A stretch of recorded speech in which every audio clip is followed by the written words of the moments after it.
السلام علیکم ورحمۃ اللہ وبرکاتہ۔ الحمد للہ نحمدہ ونستعینہ ونستغفرہ ونؤمن بہ ونتوکل علیہ ونعوذ باللہ من شرور انفسنا ومن سیئات اعمالنا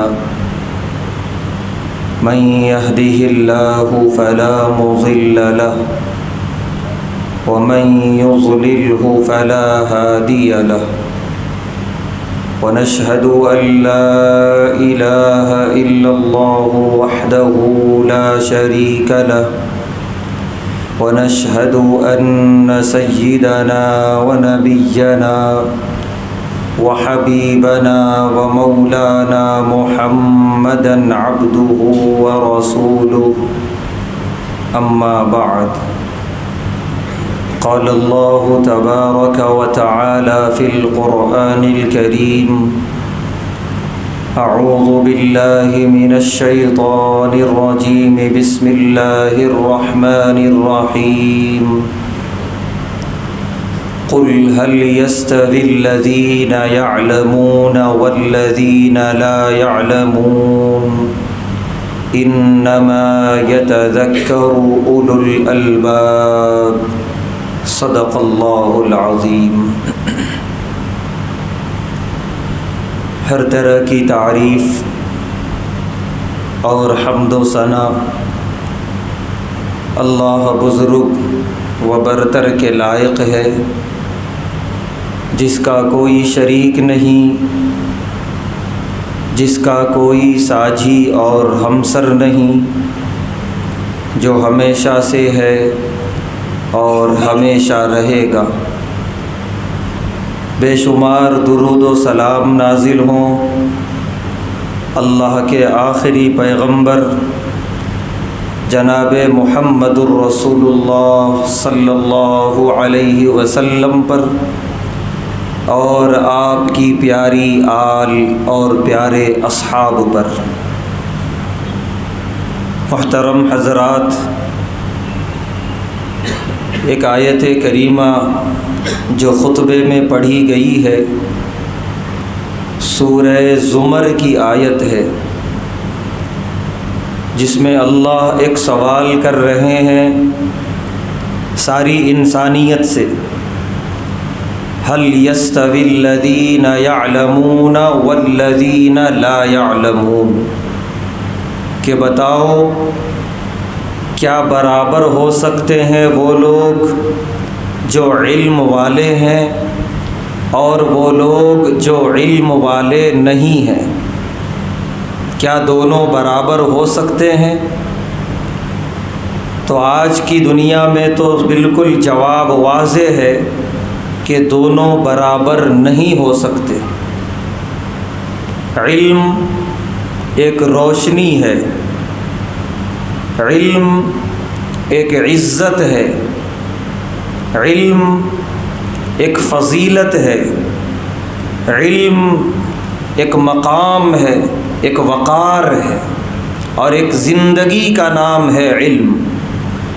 اس کے مقابلے میں جو چیز آتی ہے جہالت، جہالت نام ہے ذلت کا، جہالت نام ہے اندھیرے اور تاریکی کا، جہالت نام ہے ایک طرح کی موت کا۔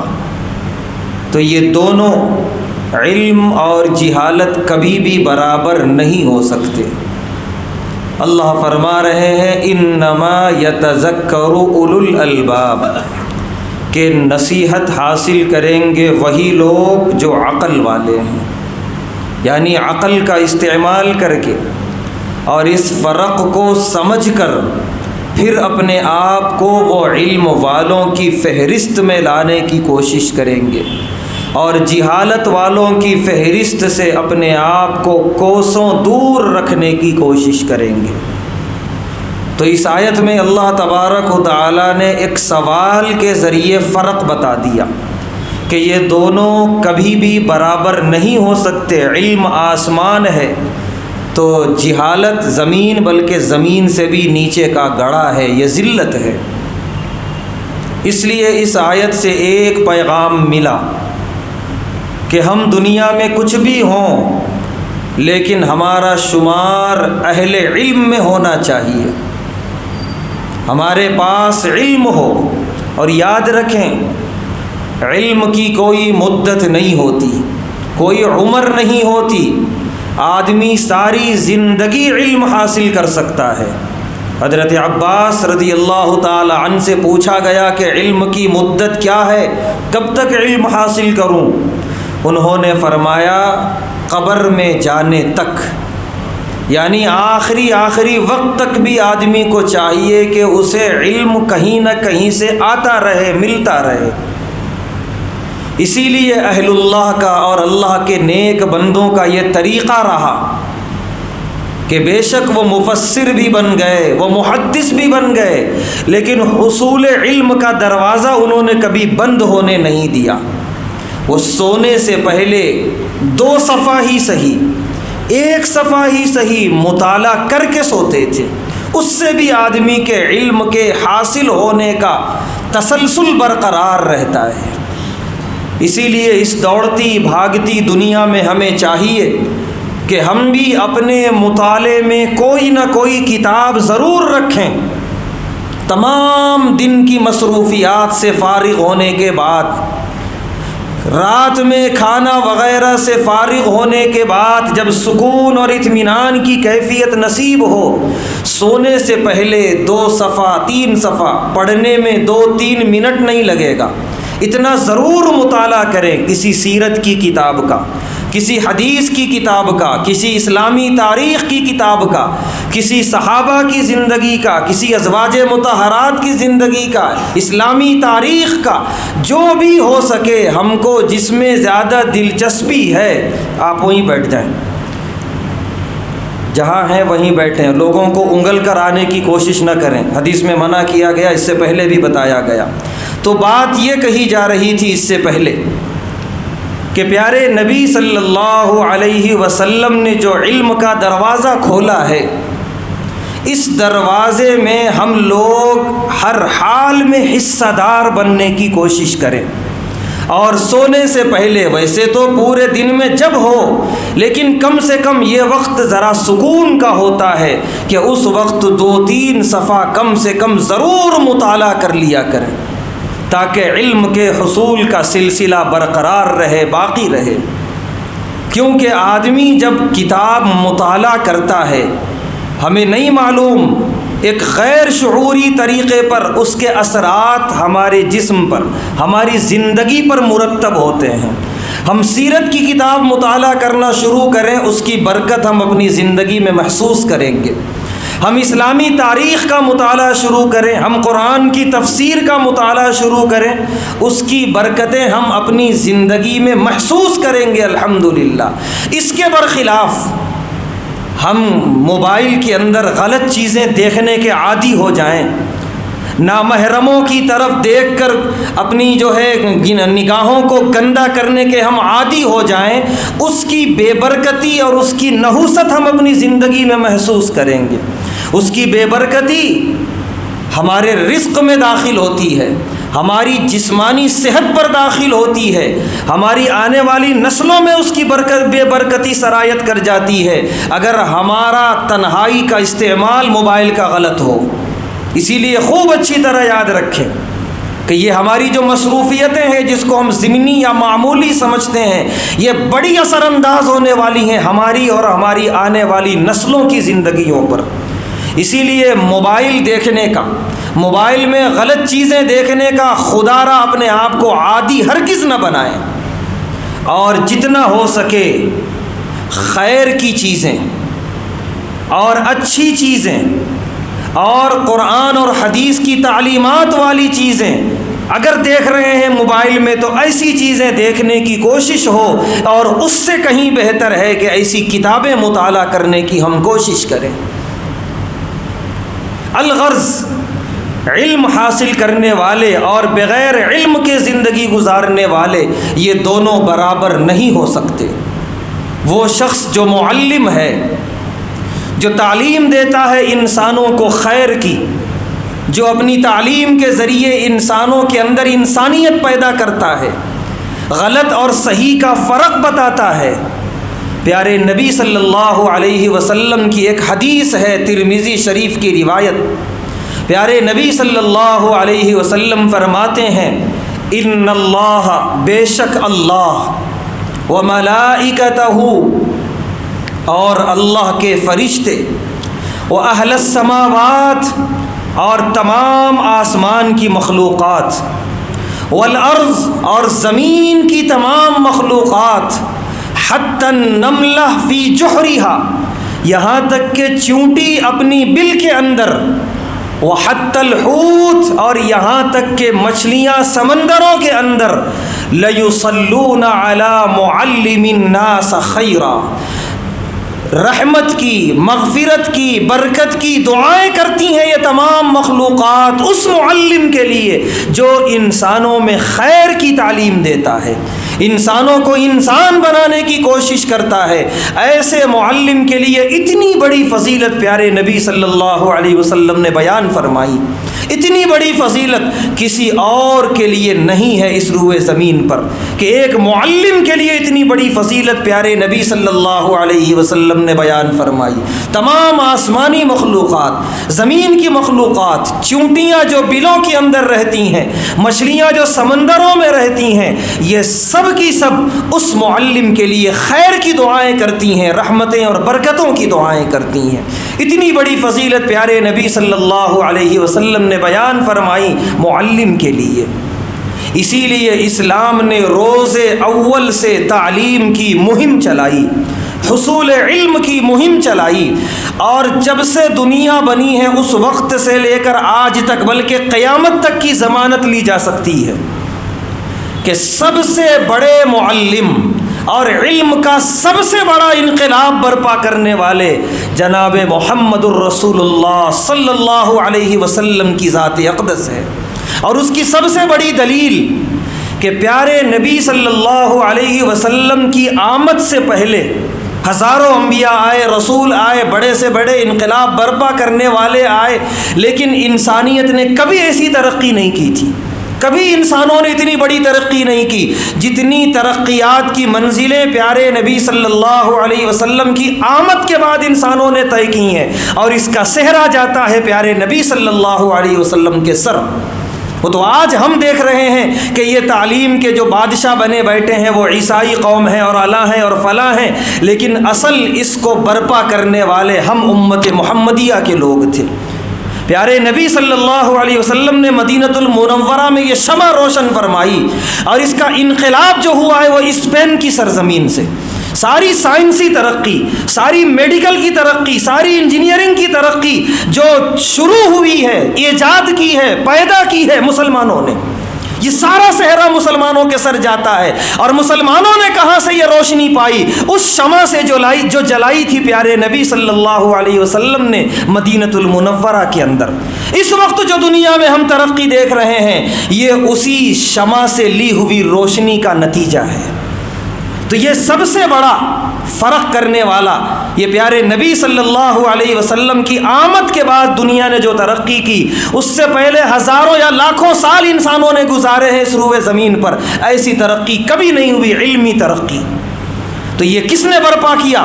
پیارے نبی صلی اللہ علیہ وسلم نے یہ انقلاب برپا کیا۔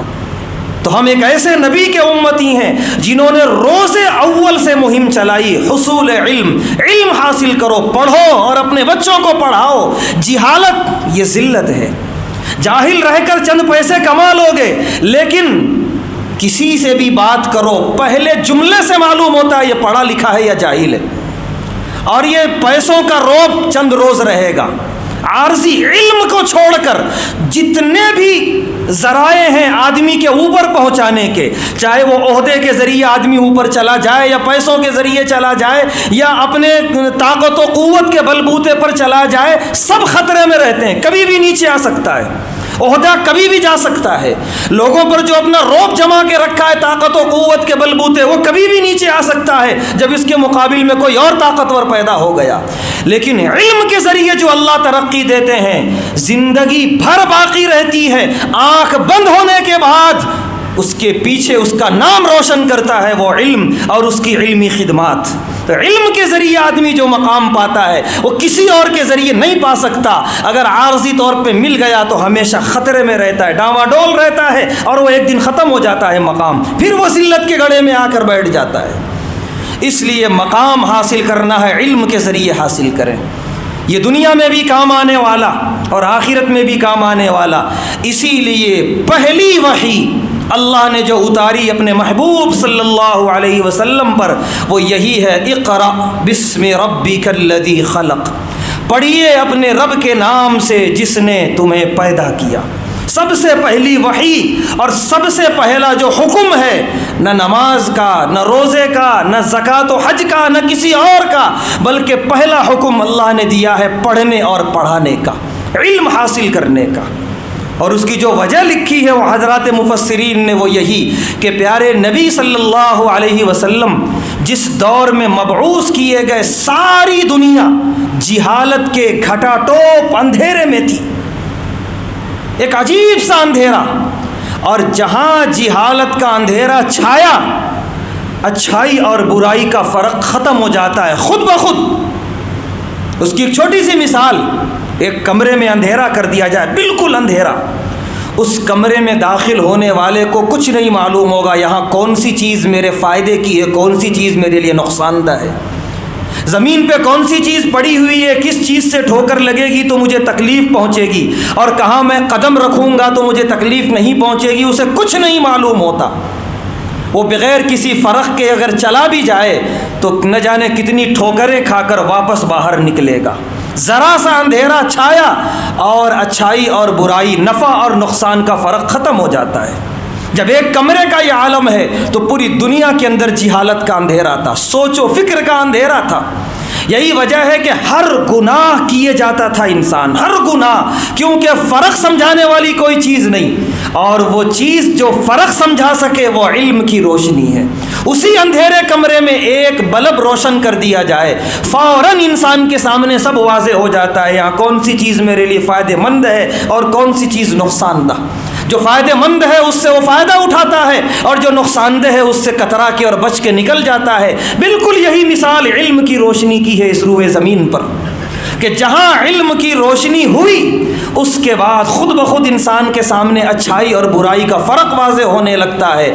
اس لیے علماء نے لکھا ہے کہ اگر اللہ تعالی پہلے حکم نازل کر دیتے برائیوں سے روکنے کا تو کتنی برائیاں گناتے، ہزاروں برائیاں تھیں، اور اچھائیوں کے کرنے کا حکم اگر پہلی وحی میں اللہ دیتے تو کتنی اچھائیاں گناتے۔ اچھائیاں بھی ایک دو نہیں، ہزار ہیں دنیا کے اندر۔ اللہ تعالیٰ نے علم کی روشنی کی ایک بلب، ایک ٹارچ دے دیا کہ اسے روشن کر لو، باقی تم خود سمجھ جاؤ گے یہاں میرے لیے کیا کام کرنے کا ہے اور کیا کام نہیں کرنے کا۔ یہ حکمت تھی، پہلی وحی اللہ تبارک و تعالیٰ نے علم کے بارے میں اتار دی کہ یہ پہلی روشنی ہے، اس کی کرنوں سے تم خود سمجھ جاؤ کہ اس دنیا میں تمہیں کیسی زندگی گزارنا ہے۔ اب یہ شمع جلی ہے علم کی، اس کے بعد وحی کا سلسلہ شروع ہوتا گیا۔ اللہ اچھائی کے اچھا ہونے کے بارے میں بتاتے چلے گئے، برائی کے برا ہونے کے بارے میں بتاتے چلے گئے۔ جنہوں نے یہ شمع روشن کی، علم سے اپنے آپ کو آراستہ کرنا شروع کیا، انہوں نے فوراً قبول کرنا شروع کیا کہ اللہ جو کہہ رہے ہیں بالکل صحیح ہے، پیارے حبیب علیہ الصلاۃ والسلام جو حکم دے رہے ہیں بالکل صحیح ہے، اس سے ہٹ کے کوئی اور دوسرا سوائے گمراہی کے اور کچھ بھی نہیں ہے۔ اور علم اس لیے بھی حاصل کرنے کا حکم دیا اللہ تعالیٰ نے کہ پوری شریعت مطہرہ جس میں ہمیں اللہ نے احکامات دیے ہیں، حلال اور حرام سمجھایا ہے، حق اور باطل کو بتایا ہے، یہ ساری چیزیں ہم اس وقت جان سکیں گے جب ہم علم حاصل کریں گے۔ بغیر علم کے ہم خود اپنی ہی شریعت سے نابلد اور جاہل رہیں گے۔ تو اس لیے بھی کہ ساری شریعت کا دار و مدار علم حاصل کرنے پر ہے، تو اللہ نے پہلی وحی میں حکم دے دیا علم حاصل کرو، تب جا کے تم اس نازل شدہ شریعت سے فائدہ اٹھا سکتے ہو، جاہل رہو گے تو نابلد رہو گے۔ اور اس لیے بھی پہلی وحی میں اللہ نے علم حاصل کرنے کا حکم دیا کہ اس پورے جہالت کے اندھیرے میں علم کی شمع ہی وہ شمع تھی جو آدمی کو اس جہالت کے اندھیرے سے بچا سکتی تھی، گمراہی سے حق کی طرف لا سکتی تھی۔ تو پہلے روز سے پیارے نبی صلی اللہ علیہ وسلم نے علم کی مہم چلائی اور علم کی شمع روشن فرمائی، اور پھر اس کے بعد آپ کے غلاموں نے، صحابہ کے بعد آنے والے تابعین نے پوری دنیا کے اندر علم کی شمع لے کر پہنچے۔ آج جو دنیا اتنی ترقی یافتہ نظر آ رہی ہے، یہ اسی شمع کی دین ہے جو جلائی تھی پیارے نبی صلی اللہ علیہ وسلم نے۔ اگر کوئی عیسائی یہ کہے کہ یہ ہماری دین ہے، تو عیسائی مذہب اسلام سے آنے سے پہلے بھی تھا، اس وقت تم نے ترقی کیوں نہیں کی؟ اگر یہودی کہتے ہیں یہ ہماری دین ہے، تو یہودی مذہب بہت پرانا ہے اسلام سے، اس وقت تم نے کیوں ترقیاں نہیں کی؟ کوئی اور مذہب یہ کہتا ہے کہ ہماری دین ہے، سارے مذاہب تھے، سب سے اخیر میں آنے والا مذہب اسلام، سارے مذاہب دنیا میں تھے، ماننے والے تھے، ان کی جو بھی تعلیم ہوتی تھی وہ سب تھا انتظام، لیکن کیوں تم نے ترقی نہیں کی؟ کیوں تم اتنی اوپر تک نہیں پہنچ سکے؟ آج پہنچے ہو اسلام کی وجہ سے، پیارے نبی صلی اللہ علیہ وسلم کی روشن کی ہوئی اس شمع کی وجہ سے۔ علم کا مقصد سب سے پہلے خالق کو پہچاننا، اس کے بعد اپنے آپ کو پہچاننا، تیسرے نمبر پر ہے اللہ کا سب سے بڑا عابد، مخلوق کا سب سے بڑا خادم بننا۔ یہی چیزیں بتائی ہیں، خلاصے کے طور پہ بس بات رکھی جا رہی ہے جو احادیث کے اندر ہے۔ علم کا کوئی اور مقصد نہیں ہے، سب سے پہلے اس رب کو پہچانے علم کے ذریعے، دوسرا اپنے آپ کو پہچانے، میں کون ہوں، مجھے کیوں پیدا کیا گیا، اس رب کا مجھ سے اور میرا اس رب سے کیا رشتہ ہے، وہ بے نیاز ہے، میں اس کا محتاج ہوں اور بے کس اور بے بس بندہ ہوں، یہ سمجھیں۔ پھر اس کے بعد اس تعلیم کا مقصد، اسے کیوں مجھے حاصل کرنا ہے، اسے حاصل کر کے اللہ کی عبادت کرنا ہے اسے پہچان کر، اور جس میدان کا علم حاصل کیا ہے اس میدان میں سب سے بڑا خادم بننا ہے انسانوں کا۔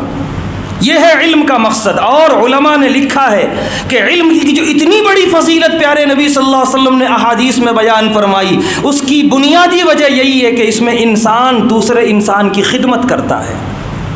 الحمدللہ صدیاں گزاری ہیں مسلمانوں نے یہ تینوں مقاصد کو دنیا کے سامنے بتا کر کہ وہ سب سے بڑے عبادت گزار رہتے تھے اور اپنے آپ کو سب سے بڑے پہچاننے والے، وہ کبر اور تکبر سے خالی، بڑے عاجز اور بڑی بے بسی کا اظہار کرنے والے وہ بندے ہوا کرتے تھے جو اپنے زمانے کے بڑے علم والے ہوتے تھے، اور تیسرے نمبر پر وہ انسانیت کے سب سے بڑے خادم ہوا کرتے تھے۔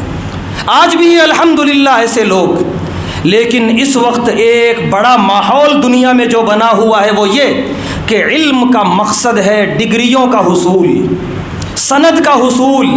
جب تک پڑھ رہا ہے اچھے سے اچھے نمبرات، بس والدین کی نظر صرف نمبرات پر ہوتی ہے، کتنے نمبر سے میرا بچہ پاس ہوا، بے شک وہ بھی ہونا چاہیے، اچھے سے اچھے نمبرات سے وہ آگے بڑھے، اور بڑی سے بڑی ڈگریاں، بڑی سے بڑی تعلیم گاہوں کی سند اس کے پاس ہونی چاہیے۔ نتیجہ یہ ہوتا ہے کہ بچہ پڑھنے تک اور پڑھنے کے بعد تک یہی سمجھتا ہے کہ مجھے ایک پیسے کمانے کی مشین بننا ہے۔ نتیجہ یہ ہوتا ہے کہ بڑی سے بڑی ڈگریاں حاصل کر کے بیٹھے ہوئے ہیں، لیکن بڑی سے بڑی خدمت ان کے اندر نظر نہیں آتی، بڑے سے بڑے وہ خادم بنے انسان کے، وہ انسانیت ان کے اندر نظر نہیں آتی۔ سارے ایسے نہیں ہیں، ایسے الحمدللہ ہیں جو خدمت کر رہے ہیں انسانیت کی، لیکن ایک بڑی تعداد ایسے لوگوں کی ہے، وہ جس میدان میں بھی ہیں وہ صرف پیسہ کمانے کو ہی اپنی سب سے بڑی بنیادی مقصد سمجھتے ہیں تعلیم کا۔ نتیجہ یہ ہوا کہ آج اس علم سے اللہ کی رضا اور اللہ کی برکتیں ختم ہوتی ہوئی نظر آ رہی ہیں، کہ علم اور تعلیم گاہوں کی کوئی کمی نہیں ہے آج کے زمانے میں، بلکہ آج کے زمانے میں جتنی بڑی بڑی تعلیم گاہیں اور یونیورسٹیاں دنیا کے اندر کھول دی گئیں، ماضی میں نہیں تھی اتنی، ماضی میں اتنی تعلیم گاہیں نہیں تھیں۔ گلی گلی اور کونے کونے پر اسکولوں کا قیام، تعلیم گاہوں کا قیام ہر جگہ ہے، لیکن اس کے باوجود بھی آج کی دنیا اتنی بے برکتی کا شکار ہے۔ وجہ یہ ہے کہ نہ تعلیم کا مقصد اللہ کو پہچاننا رہا، نہ تعلیم کا مقصد اپنے آپ کو پہچاننا رہا، نہ تعلیم کا مقصد انسانیت کی خدمت رہی، تعلیم کا مقصد صرف یہ رہا بڑی سے بڑی ڈگریاں میرے پاس ہوں اور ان ڈگریوں کے بلبوتے پہ خوب پیسہ کماؤں اور پیسے کمانے کی مشین بن جاؤں۔ نتیجہ یہ ہے کہ جب اللہ کی رضا نکل گئی تعلیم کے میدان سے تو یہ تعلیم ایک فتنہ اور ایک زہر بنتی ہوئی نظر آ رہی ہے، جس کو علامہ اقبال نے کہا تھا اللہ سے کرے دور تو تعلیم بھی فتنہ، املاک بھی، اولاد بھی، جاگیر بھی فتنہ، نہ حق کے لیے اٹھے تو شمشیر بھی فتنہ، شمشیر تو کیا نعرہ تکبیر بھی فتنہ۔ جب اللہ کی رضا سے خالی ہو جائے، اللہ کی رضا سے اور اللہ کے رسول صلی اللہ علیہ وسلم کے طریقے سے اگر ہٹ جائے تو وہ کتنی بھی اونچی تعلیم ہو، اس کا کتنا بھی اونچا نام دے دیا جائے، وہ زہر ہے، وہ فتنہ ہے۔ آج دنیا میں جتنی بڑی بڑی فحش فلمیں بن رہی ہیں، اس کے بنانے والے جاہل نہیں ہیں، بڑی سے بڑی تعلیم گاہوں سے پڑھے ہوئے تعلیم یافتہ لوگ ہیں، بڑی سے بڑی ڈگریاں ہیں ان کے پاس، لیکن کام کیا کر رہے ہیں؟ انسانیت کو بگاڑنے والا، انسانیت کے اخلاق کو تباہ کرنے والی حرکتیں کر رہے ہیں اور فحش فلمیں بنا رہے ہیں۔ کیوں؟ تعلیم کا مقصد انسانیت کی خدمت نہیں رہا، تعلیم اب وہ مقصد سے بالکل خالی ہو گئی، صرف پیسہ کمانا چاہے اس کے لیے جو راستہ اختیار کرنا پڑے۔ آج دنیا کے اندر جو بڑی بڑی دھنیں بناتے ہیں، موسیقی اور ناچ گانوں کا ماحول بنا کے رکھا ہے دنیا کے اندر، یہ بنانے والے جاہل نہیں ہیں، گاؤں کے کھیتی باڑی کرنے والے کسان نہیں ہیں، محنت مزدوری کرنے والا ان پڑھ انسان نہیں ہے، بڑے سے بڑے تعلیم گاہوں میں پڑے ہوئے بڑی ڈگریاں لے کر ایسی کمروں میں بیٹھے ہوئے لوگ ہیں یہ اتنی بڑی بری حرکتیں دنیا کے اندر پھیلا رہے ہیں۔ اور معاف کیجئے، دنیا میں کروڑوں بلکہ بعض مرتبہ اتنے بڑے غبن ہوتے ہیں، فگر پڑھنا مشکل ہو جاتا ہے کہ کتنا اس نے غبن کیا، کتنا گھوٹالہ کیا۔ بڑے سے بڑے گھوٹالے کرنے والے، غبن کرنے والے اربوں ارب روپیے جاہل نہیں ہیں۔ یہ تعلیم گاہوں میں جو نہیں جا سکے وہ نہیں ہیں، پڑھے لکھے لوگ ہیں، بڑی سے بڑی ڈگریاں رکھے ہوئے ہیں اپنے ہاتھوں میں، بڑے سے بڑا سرٹیفکیٹ آویزہ ہوگا ان کی آفسوں میں، دیواروں میں جگہ نہیں ہوگی، اتنی سرٹیفکیٹ لگا کے اور چپکا کے رکھے ہوں گے، کروڑوں کا غبن کر رہے ہیں بیٹھ کر، بڑوں سے بڑے عہدے پر بیٹھے ہوئے اور ٹیبل کے نیچے سے کروڑوں کی رشوتیں لے رہے ہیں، کھا رہے ہیں غریبوں سے، بیچاروں سے، خون پسینے کی کمائی یہ کون کر رہے ہیں؟ جاہل نہیں ہیں، یہ پڑھے لکھے لوگ ہیں۔ ایسی تعلیم سے جاہل رہنا بہتر ہے۔ ایسی تعلیم کی مہم نہیں چلائی تھی ہمارے پیارے نبی صلی اللہ علیہ وسلم نے۔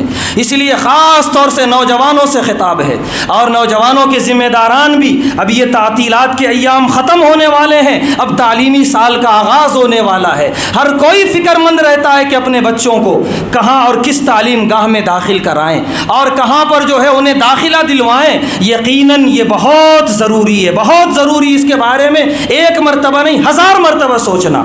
اور خاص طور سے یہ بھی ضروری ہے کہ تعلیم گاہ کا اچھی طرح انتخاب کیا جائے، اور یہ بھی ضروری ہے کہ ان کے لیے دین کی تعلیم کا بھی صحیح انتظام کیا جائے، صحیح دینی تربیت۔ یہ دونوں چیزیں بے حد ضروری ہیں، دونوں بھی لازم ہیں، کسی ایک کو چھوڑا نہیں جا سکتا۔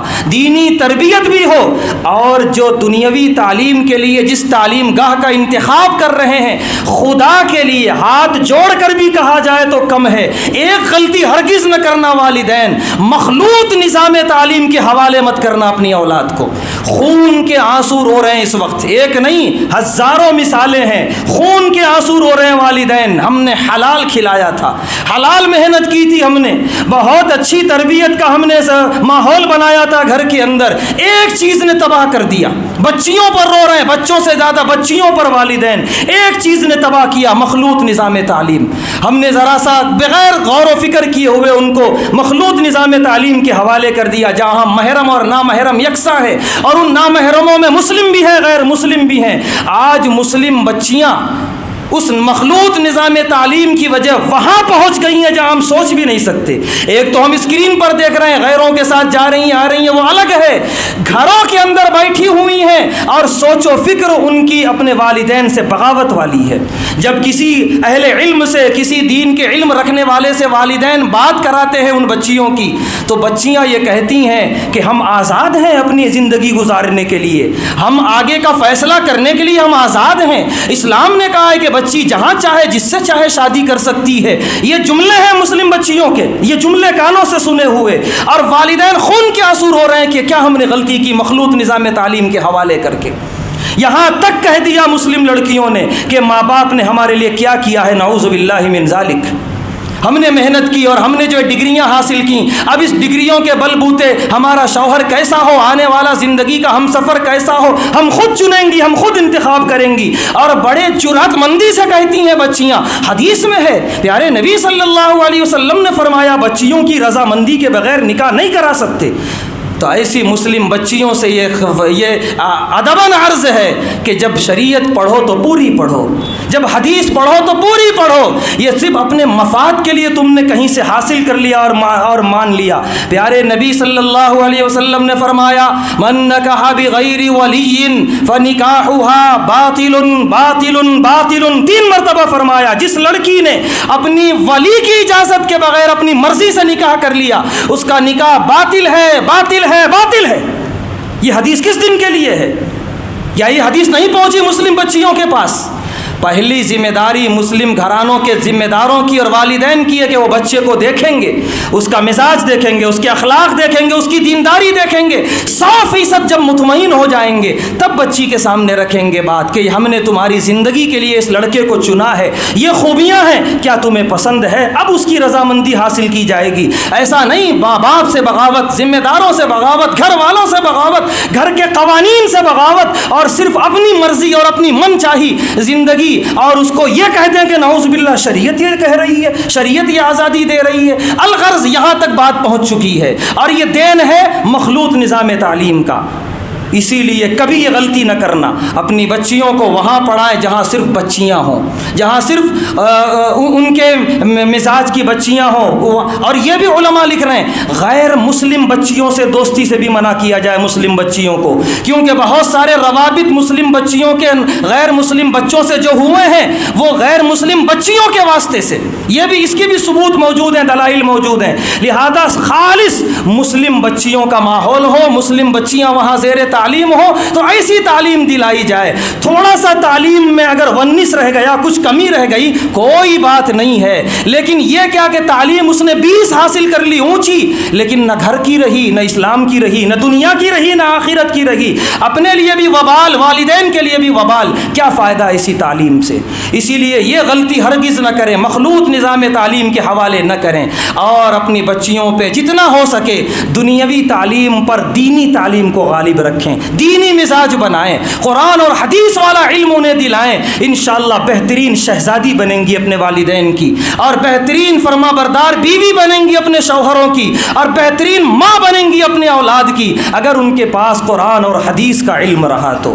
الغرض آنے والے جو دن ہیں یہ بڑے فکر مندی کے ہیں ہر مسلم والدین کے لیے۔ ان کو چاہیے کہ اچھی سے اچھی تعلیم کا انتخاب، تعلیم گاہ کا انتخاب، اور تربیت میں اسلامی تربیت کا غلبہ ہونا چاہیے۔ ایک ذرا سی غلطی اگر ہو گئی ایسی عمر میں اور ایسے موڑ پر، صحیح تعلیم گاہ کا انتخاب نہیں کر سکے تو دنیا بھی برباد ہو جائے گی، اور اللہ نہ کرے آخرت بھی برباد ہو جائے گی۔ اللہ تبارک و تعالیٰ سے دعا ہے اللہ تبارک و تعالیٰ ہم تمام کو دینی علوم سے اور نفع مند علوم سے آراستہ اور مزین ہونے کی توفیق عطا فرمائے، اور جتنے شرر اور فتنے والی تعلیم گاہیں ہیں ان سب سے مسلم نوجوان لڑکوں اور لڑکیوں کی حفاظت فرمائے۔ وآخر دعوانا الحمد للہ رب العالمین۔